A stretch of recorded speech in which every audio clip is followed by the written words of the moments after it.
جو لوگ ایمان لائے اور نیک کام کرتے رہے ان سے اللہ نے وعدہ فرمایا ہے کہ ان کے لیے بخشش اور اجر عظیم ہے، اور جنہوں نے کفر کیا اور ہماری آیتوں کو جھٹلایا وہ جہنمی ہیں۔ اے ایمان والو، اللہ نے جو تم پر احسان کیا ہے اس کو یاد کرو۔ جب کچھ لوگوں نے ارادہ کیا کہ تم پر دست درازی کریں تو اس نے ان کے ہاتھ تم سے روک دیے، اور اللہ سے ڈرتے رہو، اور مومنوں کو تو اللہ ہی پر بھروسہ رکھنا چاہیے۔ اور اللہ نے بنی اسرائیل سے اقرار لیا تھا اور ان میں ہم نے 12 سردار مقرر کیے تھے،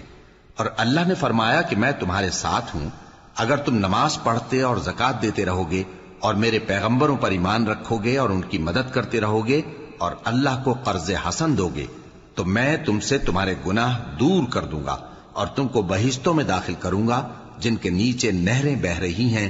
پھر جس نے اس کے بعد تم میں سے کفر کیا تو وہ سیدھے رستے سے بھٹک گیا۔ بس ان لوگوں کے عہد توڑ دینے کے سبب ہم نے ان پر لعنت کی اور ان کے دلوں کو سخت کر دیا۔